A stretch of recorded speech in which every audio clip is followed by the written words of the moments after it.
Buen día, ¿cómo están ustedes? Hoy día vamos a conversar de algo que a lo mejor usted cree que es súper árido, sobre la macroeconomía. ¿Qué está pasando con el dólar? ¿Qué pasa con la producción, con la inflación, con las tasas de interés, con los tipos de cambio? ¿Por qué nos afectan? Una persona hace un tiempo que dijo, ¿y para qué le importa si sube el dólar? ¿Te come dólares? Sí, po, claro que sí, claro que influye. Vamos a conversar de esto con don Carlos Smith. Él es docente investigador del Centro de Estudios de Economía de la UDD. ¿Cómo está? Buen día, tanto tiempo. Hola, buenos días, Miriam. Sí, no, feliz de estar aquí nuevamente, de conversar de estos temas que nos golpean a todos, así que es súper relevante, a pesar que la gente cree que son temas un poco distantes, pero la verdad es que nos influye absolutamente a todos. Sí, pues absolutamente a todos, porque tiene que ver también obviamente con de cómo hacemos para la reducción de la pobreza, para la equidad social, ¿no es cierto? Para el crecimiento sostenible, las políticas deben ser sólidas, etcétera. Entonces, partamos por lo primero.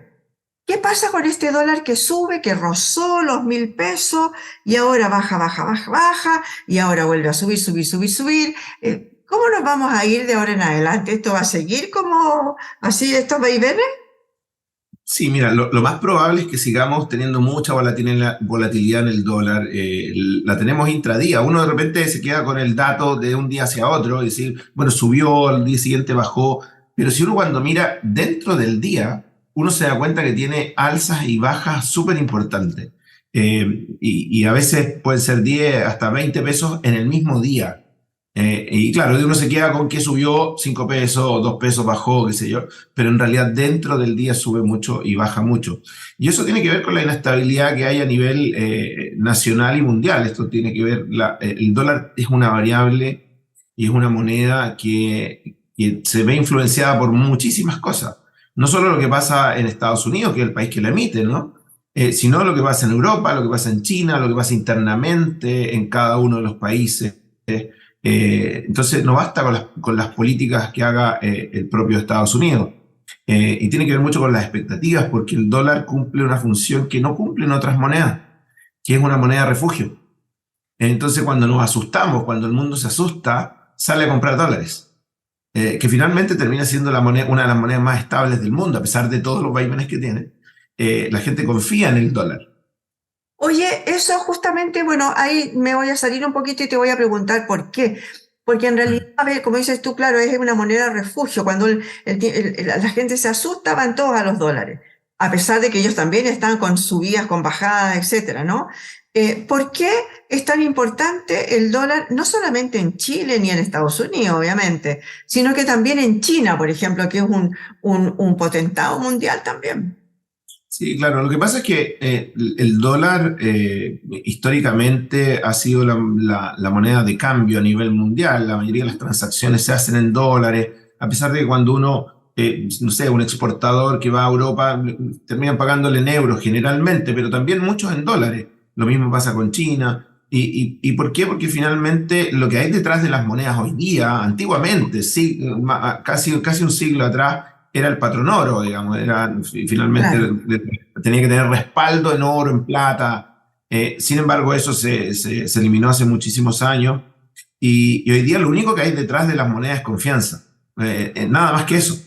Nosotros confiamos mucho, por ejemplo, en nuestra moneda en general. Y hoy día no es tanto, ¿ah? Nos hemos dolarizado un poco, no a los niveles de nuestros vecinos, Perú, Argentina, que son dolarizados totales, pero estamos más dolarizados que antes. En Chile en general todavía cuesta comprar algo con dólares. No, es raro, uno no puede ir no sé, a un restaurante y pagar con dólares o a la fuente soda, digamos, a pagar con dólares, va a ser muy raro que lo acepten. En otros países no es así. Y porque nosotros confiamos mucho en nuestra moneda. Sin embargo, nosotros confiamos en ella, pues nos empezamos a alejar un poquito y vamos con nuestra moneda no sé, a México, y nadie la recibe. ¿Para qué decir si vamos a Estados Unidos, vamos a China o vamos a Europa? No la encuentran bonita, pero más que eso no la van a recibir. Mientras que el dólar, no, el dólar prácticamente ha aceptado en cualquier parte del mundo porque el mundo confía en ellos. Y además Estados Unidos tiene una cosa que nadie más tiene, que es la maquinita para hacerlo, digamos. Ah, Entonces, claro, por supuesto.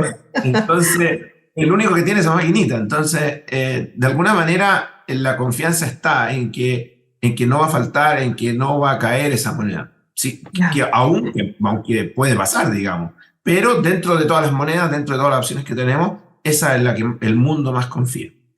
Oye, y ahí de nuevo me voy a salir, según lo que tú estás hablando, te voy a ir preguntando. Sí, Porque, a ver, en algún momento ha pasado, por ejemplo, pues sí, se sabe de grandes momentos en que ha caído el dólar, siendo hoy día la moneda más importante, tengo entendido que igual implica un porcentaje alto del PIB mundial, ¿no?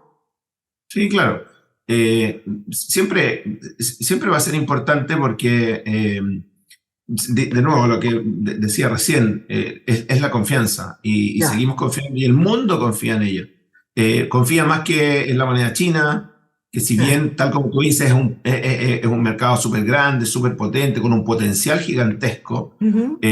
aún así, e incluso el euro, que es muy potente por los países que lo componen, pero aún así el mundo sigue confiando más en la moneda de Estados Unidos. Ha Claro, sido la locomotora del mundo por muchos años claro. y todavía le queda para eso. O sea, China tiene el potencial, pero China todavía hay cosas que el mundo dice, bueno, no confío tanto porque no sabemos bien los datos, uno sabe cómo es el sistema político en China, por lo tanto uno dice, bueno, ese dato que me están dando de inflación, de empleo, de un montón de cosas, ¿es cierto o no es cierto? Cuando tú tienes un ente que Claro. maneja toda la información, es difícil saber si es verdad o no.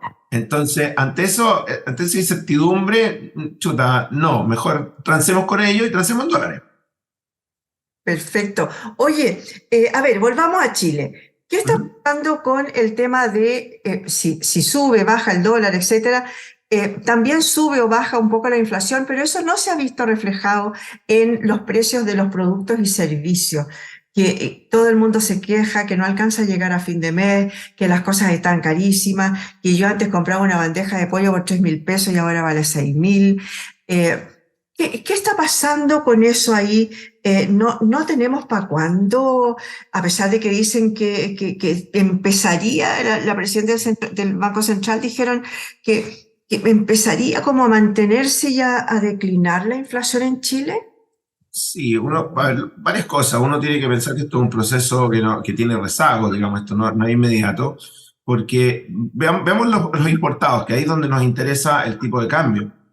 Primero, decir que el tipo de cambio, el precio del dólar en este caso, una parte importante de ese precio tiene que ver con cosas idiosincráticas, es decir, con cosas internas.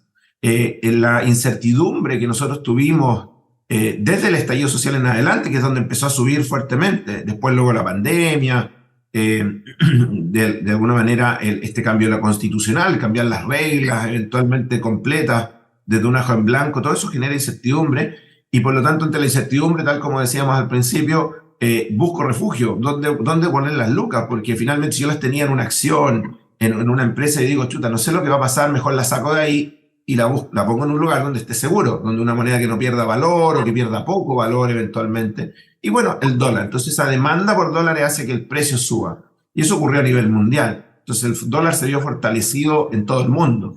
¿Ya? Y las monedas locales de los países, especialmente los emergentes como nosotros, se vieron perjudicadas y perdieron valor. Necesitamos cada vez más pesos para comprar un dólar. Y en ese sentido, entonces lo que terminó pasando es que todos los bienes importados subieron de precio. No solamente por eso, sino que además en el mundo hubo otra cosa que hizo subir los precios a nivel internacional, que es la poca oferta que había en su minuto, por los encierros, ¿no es cierto?, por la falta de barcos. Sumémosle a eso que ya va a ser la tormenta perfecta, digamos, la guerra Ucrania-rusa, ¿no es cierto?, que atacó a estos o influyó en estos dos países que son grandes productores de combustible uno y de granos en conjunto, y por lo tanto eso cambió la oferta mundial de fertilizante y de trigo, básicamente, aceite, y eso hace que el costo de los alimentos, que es muy relevante en el consumo de las familias, finalmente hiciera subir mucho los precios.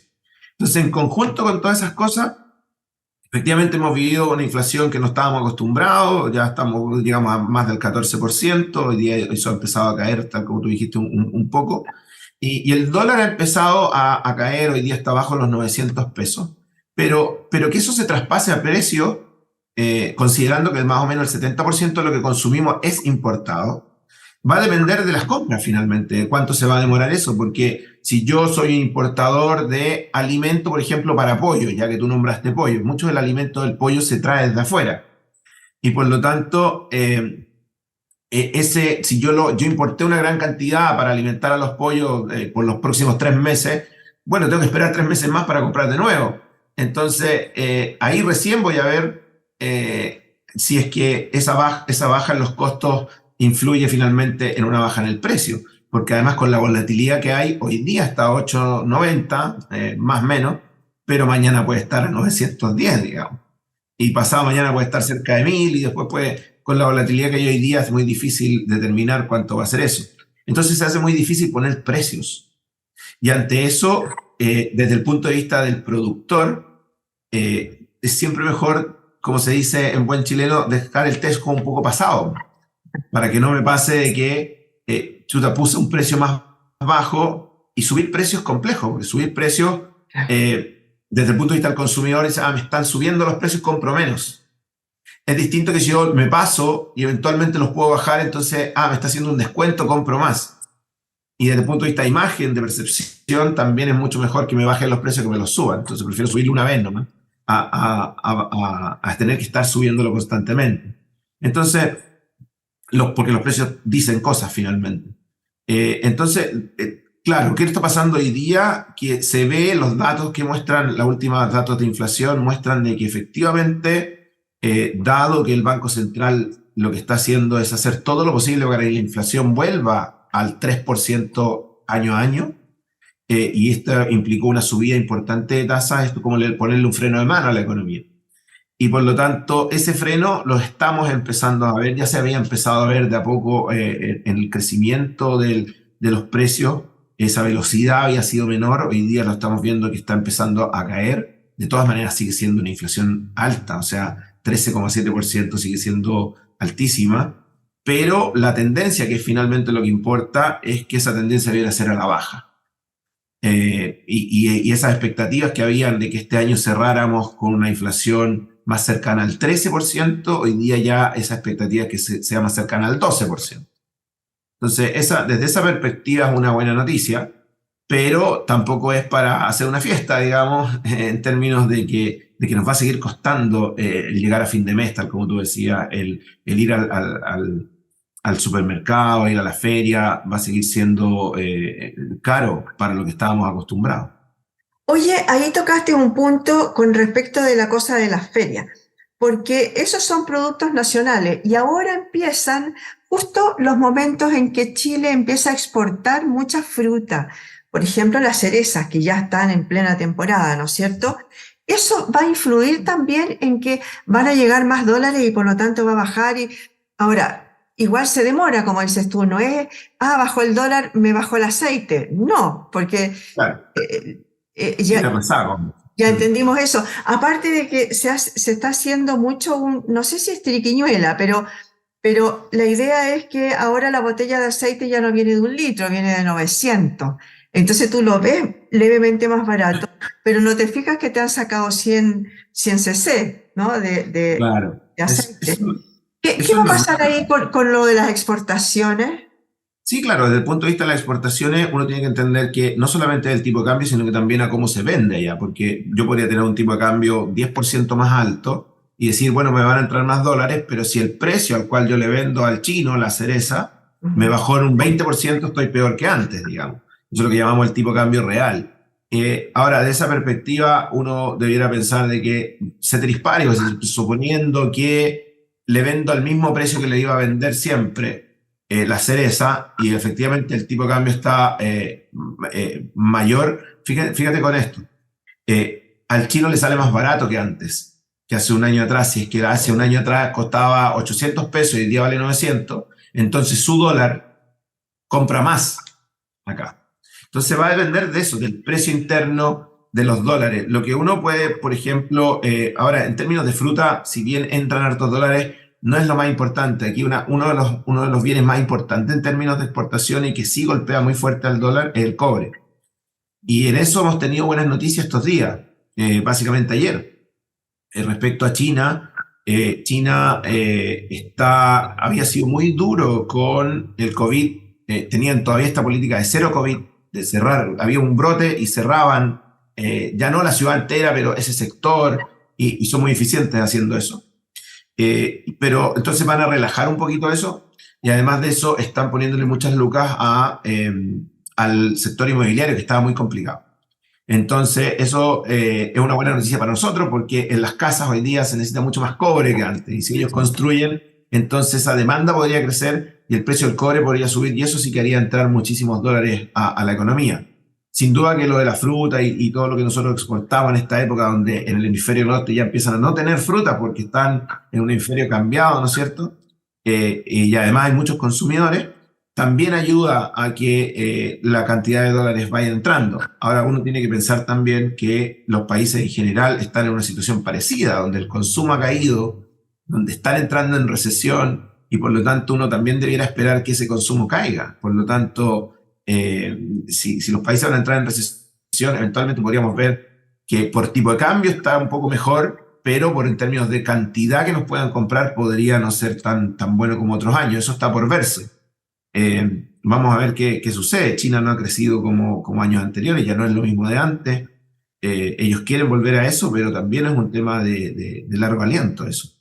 Claro, también se van a demorar igual que nosotros, o sea, no somos los únicos que estamos pasando por esto, ¿no es cierto? Claro que quizás a nosotros nos ha golpeado más fuerte, en el sentido de que no tenemos muchas reservas, no tenemos ni una, parece, por ahora, ¿no?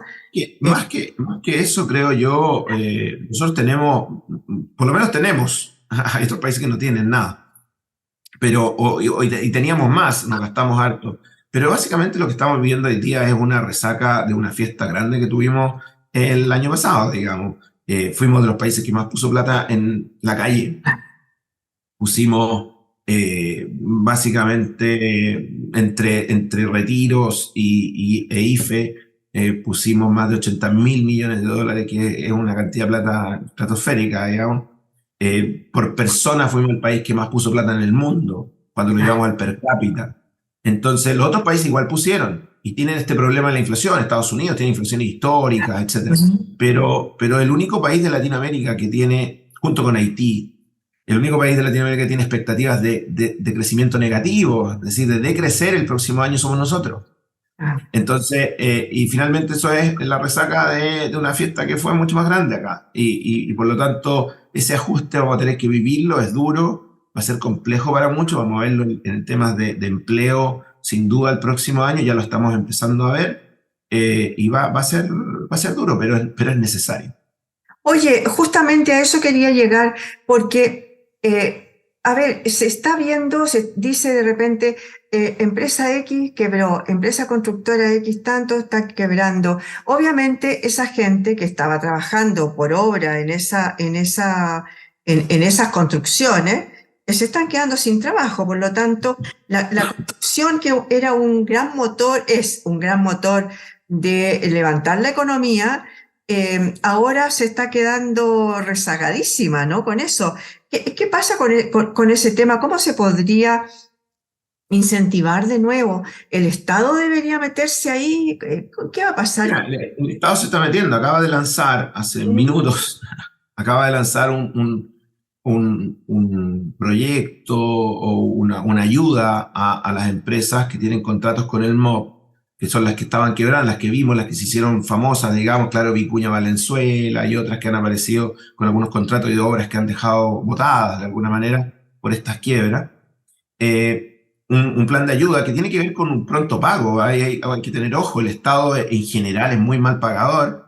Y por lo tanto las empresas, claro, le subieron los costos entre medio, muchísimo, todos sabemos cómo subieron los materiales de construcción, y por lo tanto las empresas dijeron, bueno, oye, estamos viviendo una situación muy anormal, necesitamos más recursos, porque cuando hicimos el contrato los precios eran otros, y la expectativa era que los precios fueran otros, que de alguna manera está incorporado una subida de precios, pero no de esa magnitud, y por lo tanto el Estado dijo, no, y entonces finalmente las empresas quiebran por liquidez porque no pueden pagarle a sus proveedores y finalmente le piden la quiebra.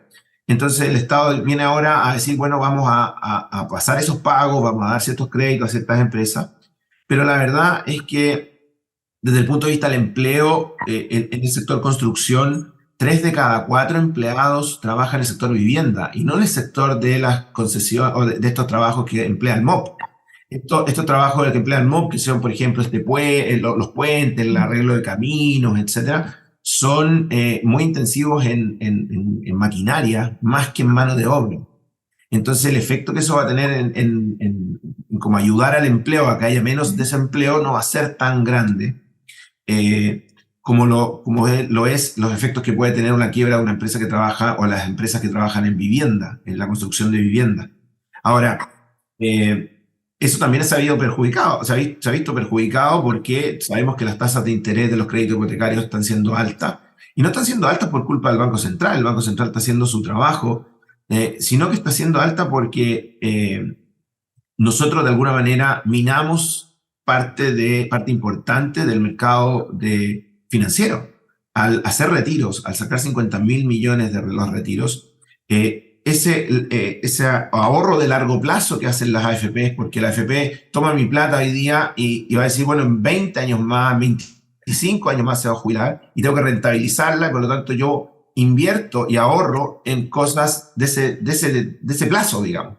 Bueno, cosas de ese plazo son créditos hipotecarios, por ejemplo, de ese plazo, 20, 30 años. Entonces, cuando ese mercado se achica, las posibilidades de dar créditos en ese plazo se achican. Y además los costos subieron y por lo tanto, al achicarse los plazos, al aumentar la tasa, además, esas dos cosas juntas hacen que las cuotas para muchas personas sean impagables hoy día. Y por lo tanto, la caída en las ventas de propiedad ha sido muy grande. Y eso nos va a pasar la cuenta. Hoy día el sector construcción aporta alrededor del 8% del empleo nacional, que es bastante para un solo sector. Y por lo tanto, esa baja el próximo año seguramente va a golpear fuerte al empleo y al bienestar de las personas. Finalmente, y esos empleos directos, porque finalmente hay un montón de otros empleos indirectos a una construcción, digamos.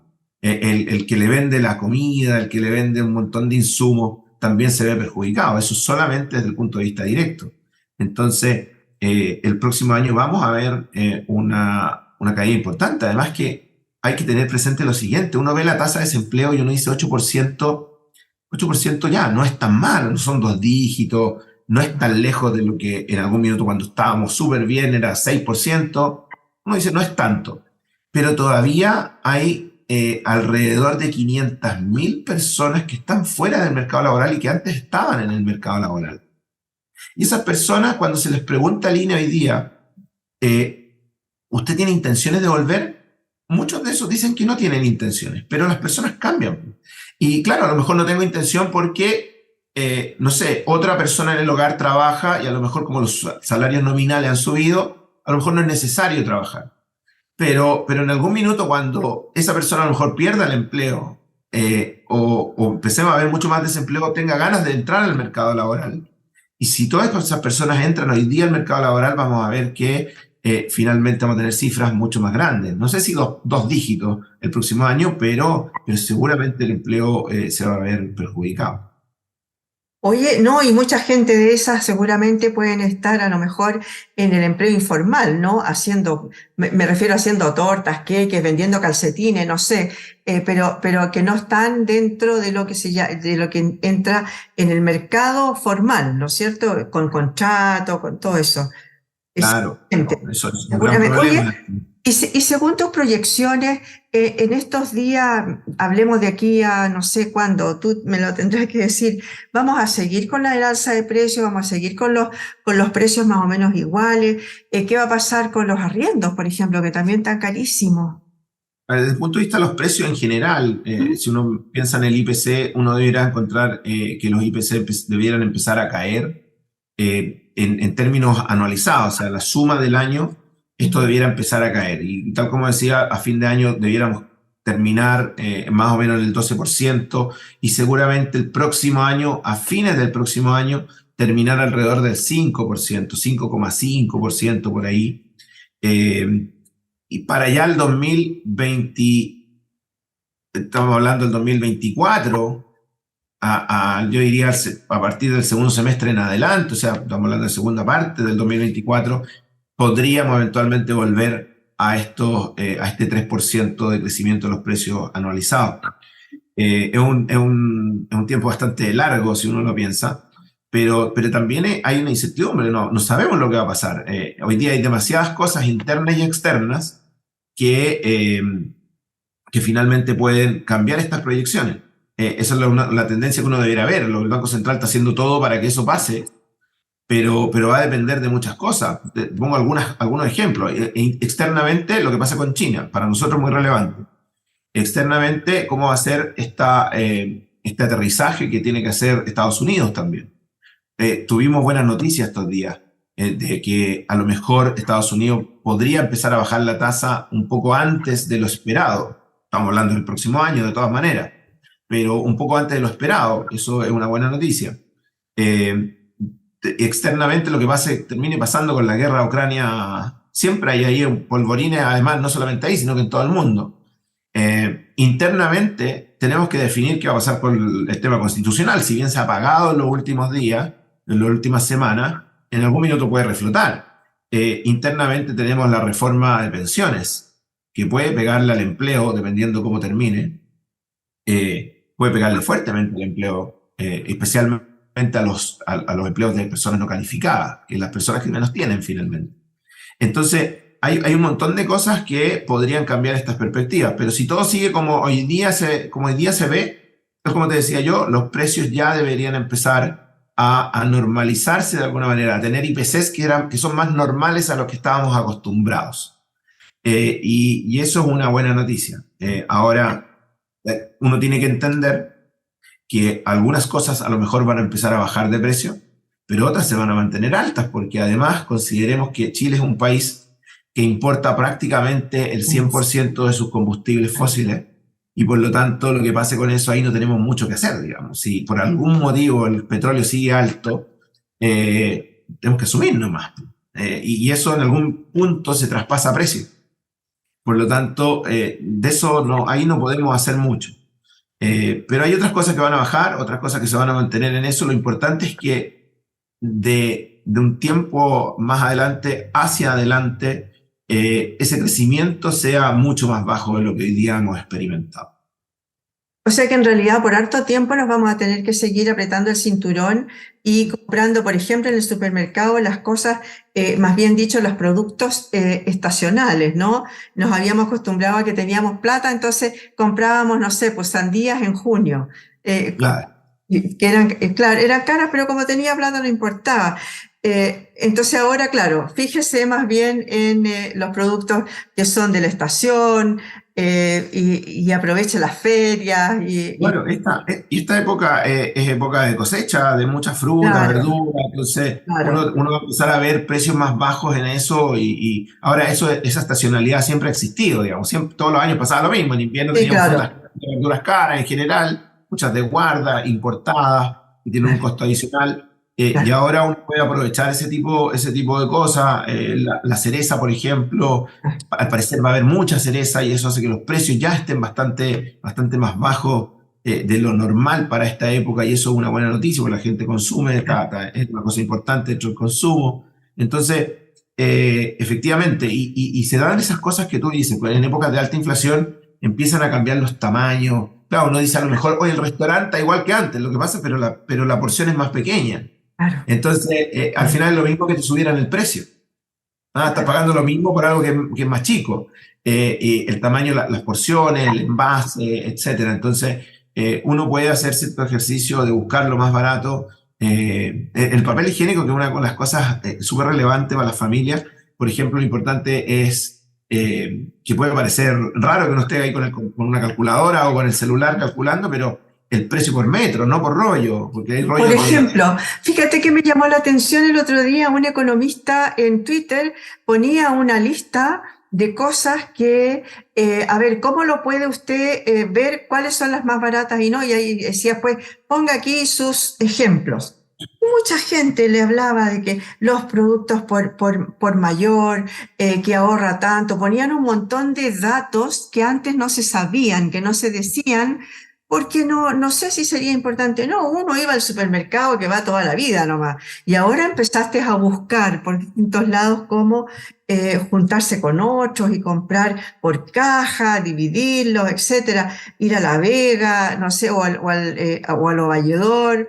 Bueno, en fin, un montón de datos que antes no se les ocurrían. Y me llamó la atención eso de el tema de los rollos, por ejemplo, decir, véalo por los metros, no vea por la cantidad. A veces los productos que vienen con, no sé, 18 cuestiones, salen mucho más caros que comprar de a dos. No sé. Claro, finalmente, claro, porque los formatos hoy día son muy Claro, variados. claro. Antes era mucho más estándar, hoy día tienes de Exacto. 100 metros, 50 metros, 28 metros, 20, 24. Al Claro. final, claro, al final el precio por metro es el que te dice cuál es el más barato de Es todos. el que debe mandar, claro. Claro, Claro, entre entonces dos así que calidades parecidas, obviamente. obviamente muchas cosas, la gente cuando pasa esto de los precios altos tiende a sustituir bienes finalmente. Sustituyo por otro, a veces de menor calidad, Claro. pero bueno, estoy comprando. Fíjate lo que pasa hoy día con la pechuga de pavo, sale más barato un Sí, asado sí, o sea, sí. sale veintitantos mil pesos un kilo de pechuga de pavo, que es más caro que comprar un filete, digamos, para hacer un asado, un kilo de filete, digamos. Exactamente, pero te lo venden en formato pequeño, que viene de 200 gramos, 250 gramos, y claro, te dicen, no, sí, le sale 3.000, 4.000 pesos, no sé, dependiendo del gramaje, obviamente, pero si tú sacas la cuenta, claro, está en 20 y tanto, no puede ser, Sí, claro. Claro. Entonces la bueno, gente sustituye y va a la pechuga no de pavo, sino que de pollo, que a lo mejor sale la mitad. claro, Entonces claro, la gente va sustituyendo cuando pasan este tipo de cosas y después, si todo mejora, vuelve a esos consumos que claro, estaba a lo habitual. acostumbrado, los sucedáneos, ¿no es cierto?, de distintas cosas, del café, del Claro, limón. Entonces eso es claro. normal que pase en la economía, a lo cual nosotros no estamos acostumbrados. ¿Por qué? Porque No, los precios subían muy poquito. Entonces nos daba exacto, era más o menos lo mismo. Nos pasaba de repente en época, con el limón nos pasaba cuando el invierno había poco limón y costaba mucho y se iba a las nubes y llegaba a costar 4.000 pesos el kilo, sí. Pero en general con el resto de los productos no era no, tema, digamos. Y claro, esa la es la fluctuación era muy importancia. pequeña. Claro, y esa es la importancia que tiene mantener los precios bajos, que se nos había olvidado porque llevamos 20 años de precio relativamente bajo, creciendo poco. Y ahora nos damos cuenta de lo que significa eso, que nosotros tenemos una inflación que es, claro, uno dice 14% es alta para lo que estamos acostumbrados, pero uno cruza la cordillera y va a ser el 100. O sea, Claro, imagínense están lo que temiendo que ya significa, llegan al 90 en estos días. claro. Entonces, imagínense lo que significa una inflación del 100%, es una locura. Locura. En la cabeza nuestra no cabe, No, no es claro, posible, no lo podemos entender o que te digan que algo en un año aumentó al doble. Claro, tú te puedes imaginar algunas cosas, porque a veces le pasa algo que las paltas, no sé, están a dos no, mil y en algún punto están a 4.000, tú dices, oye, fue el doble, o más incluso. Pero que todo en promedio haya subido al doble no cabe en la cabeza de sí, uno. sí. Pero puede pasar. Carlos, muchas gracias por habernos dado este tiempo para conversar hoy día con nosotros sobre un poco así de la macroeconomía, de qué es lo que está pasando, qué podemos esperar. Ajustes el cinturón de todas maneras, guárdelo. Si puede, guarde algo que sea, ¿no? Muchas gracias Así es. por estar hoy día con nosotros. No, gracias a ustedes, que estén muy bien. Muchas gracias le damos a don Carlos Smith. Él es docente, investigador del Centro de Estudios de Economía de la Universidad del Desarrollo. Muchas gracias por haber estado hoy día en este punto de encuentro.